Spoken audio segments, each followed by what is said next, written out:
안녕하세요, 리얼캐스트입니다. 오늘은 오세훈 서울시장이 적극적으로 실행 중인 서울비전 2030 지천 르네상스에 대해 알아보고 그 중에서 가장 주목해야 할 곳은 어디인지 짚어보겠습니다. 그럼 본격적으로 영상을 시작하기 전에 좋아요와 구독, 알림 설정 부탁드립니다. 지천 르네상스는 수변 중심 도시공간 구조 개편을 뜻합니다.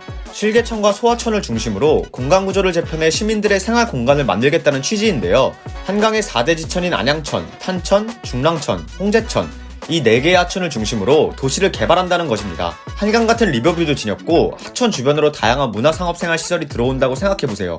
집값이 안 오를 수 없겠죠? 지천이 생소한 분들은 아직 감이 잘 안 오실 수도 있는데요. 이런 분들은 반포동과 한남동, 여의도 등 한강공원을 끼고 있는 지역을 떠올려보시면 좋을 것 같습니다. 한강공원 좋은 거 모르신 분은 없을 테니까요. 지천 르네상스를 주목해야 하는 또 다른 이유는 지천의 배후 지역입니다. 표에서 보시는 것과 같이 4개의 지천은 어마어마한 길이를 자랑합니다. 이것은 인접한 지역이 많다는 것을 의미하는데요.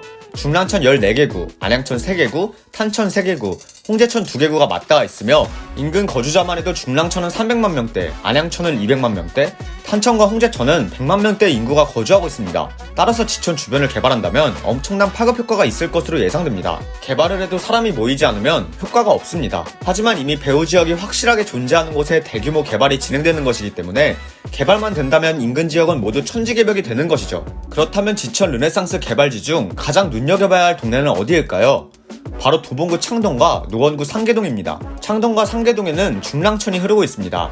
해당 하천은 지천 르네상스 사업지 중 한 곳이죠. 이에 창동의 집값은 큰 폭으로 오름세를 보이고 있습니다. KB부동산 시세에 따르면 창동 아파트 매매 평균가는 최근 8억 4,071만원을 기록했습니다. 이는 올해 1월에 비해 23.6% 상승한 수치입니다. 상승 비율이 어마어마하네요. 창동에 위치한 단지 실거래가는 어떤지도 궁금한데요. 그래서 창동에서 최근 가장 많은 조회수를 기록한 동아청솔 1차 실거래가를 살펴봤습니다.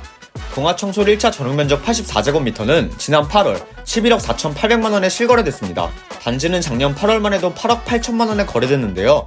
1년 사이에 집값이 무려 2억 6,800만원이나 오른 것입니다. 준공된 지 25년차를 맞이한 아파트의 거래가가 단기간에 2억 원이나 넘게 오르다니 정말 대단하죠. 이와 같은 집값 상승세는 상계동도 마찬가지입니다. 상계동은 KB부동산 시세 기준 올해 9월 아파트 매매 평균가가 7억 1,616만원에 형성되어 있습니다. 이는 올해 1월에 비해 18.3% 오른 수치인데요. 상계동에서 최근 가장 많은 조회수를 기록한 상계주공 9단지의 실거래가를 보겠습니다. 상계주공 9단지 전용면적 79제곱미터는 올해 8월 9억 4천만원에 거래됐는데요. 이는 작년 9월에 비해 1억 3,500만원 오른 것입니다. 창동에 비해 집값 오름폭은 낮지만 상계동의 집값도 지속적으로 상승세를 보이고 있습니다. 창동과 상계동은 사실 그동안 노후화된 주거시설과 편의시설로 인해 지역 분위기도 긍정적이지 않았습니다. 그런데 지천 르네상스 사업으로 새롭게 도시가 개편되고 다양한 편의시설과 문화시설이 들어설 것이라는 기대감이 높아지자 집값에도 큰 변화가 일어나고 있는 상황입니다. 앞서 두 지역은 르네상스 사업 외에도 다양한 호재들이 존재해 많은 이들의 이목이 더욱 집중되고 있습니다. 창동에는 오늘 2025년에 서울 아레나가 완공될 예정입니다.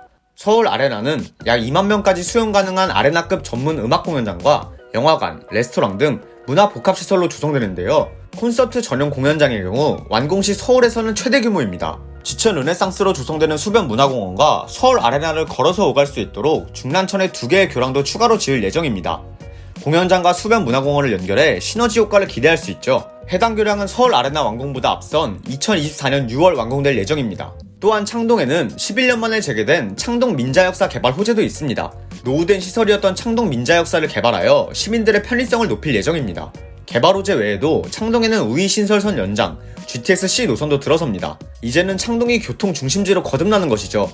상계동에 위치한 노원구에는 바이오 메디컬 클러스터가 조성됩니다. 서울시와 노원구는 약 7만 5천 평 규모의 창동 차량기지와 도봉 면허시험장 부지를 서울대병원을 중심으로 한 바이오 의료단지로 조성할 계획인데요. 이에 대해 오세훈 서울시장은 바이오 의료 클러스터가 조성되면 상당히 많은 일자리가 창출될 것이라며 서울대병원도 의지를 갖고 있는 만큼 앵커시설 중심 기능을 해서 바이오 직접단지가 만들어질 것이라고 전해 눈길을 끌었습니다.